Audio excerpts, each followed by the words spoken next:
Hi, thanks so much for tuning in. You're watching BQ Prime, of course, and we're going to talk about the latest data that has been released by the Association of Mutual Funds in India for the month of November. The headline number, of course, is that there has been an inflow to the tune of about 13,263 crore rupees.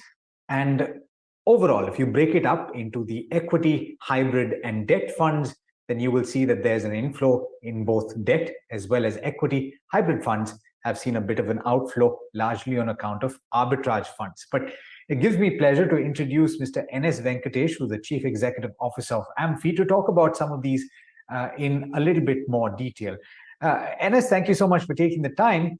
I did notice that there's been an outflow in the large cap mutual fund category, in the equity side. And that's not something we see very often, to the extent of 1,000 crore or thereabouts. And that's leading to a little bit of a muted sort of a month for the equity mutual funds. What explains that? I would say that essentially the markets were at an all-time high during those periods, and people were taking their profits, in the sense that people were booking their profits, and large cap was one they had invested earlier. So they are booking their profits and using it for their consumption purposes because of the Diwali season and all those things coming up. So they did that. So that I think is one of the reasons which we can allude to for this particular effect of seeing 1,000 crores outflow in large cap funds. It's not very often that you see that. So you think that this is a seasonal thing and that you're unlikely to see it in December. Is that it? Yeah, I personally believe that we will not see that in December. It's a seasonal factor. Yeah, if at all you see it in December, maybe from January onwards, it should turn out to be all right. You know, the other aspect that we tend to focus on is the SIP number. And interestingly, the total number of SIP folios has crossed that 6 crore mark. And we've seen, again, SIPs hit an all-time high. I'm actually curious about the behavior that you're seeing. It is very encouraging.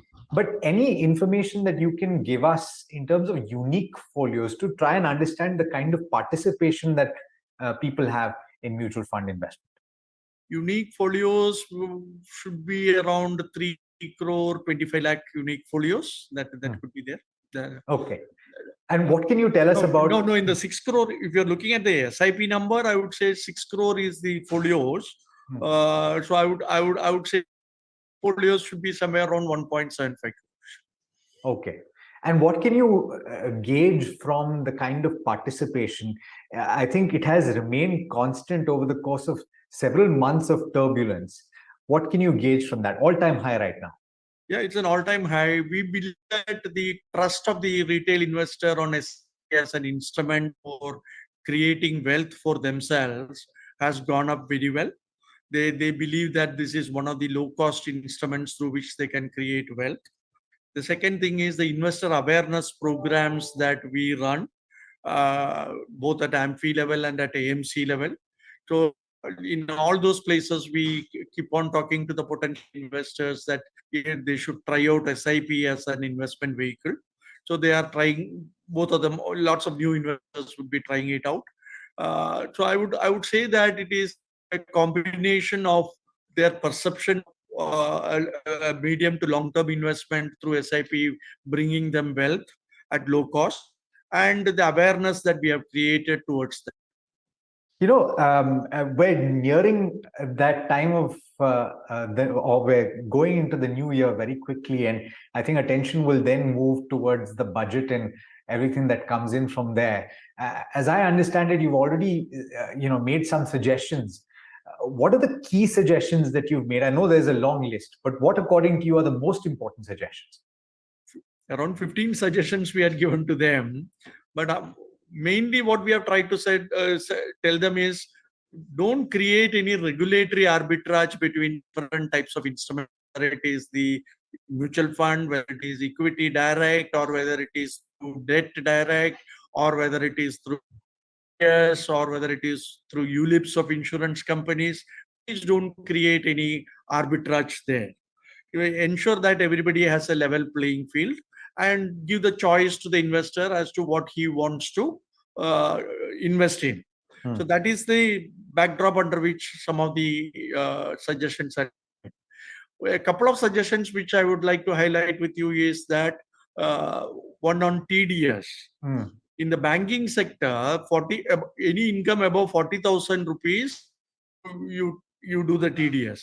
Whereas in the mutual fund, it is 10,000. Anything about 10,000 income coming in, you do the TDS.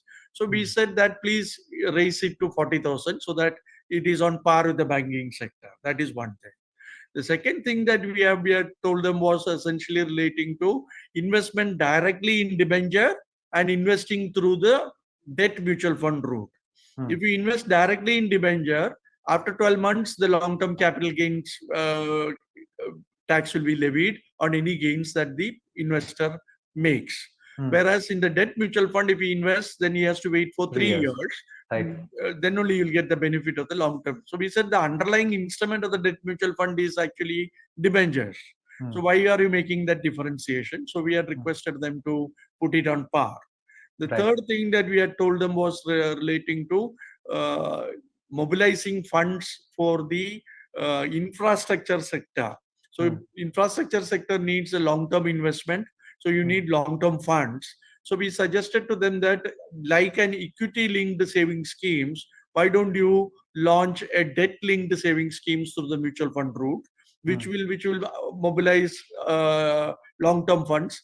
Where we said that you can even put the lock-in period, unlike equity-linked saving scheme of 3 years, to put it at 5 years, 7 year, whichever they believe it to be right maturity, so that it will garner long-term funds for them.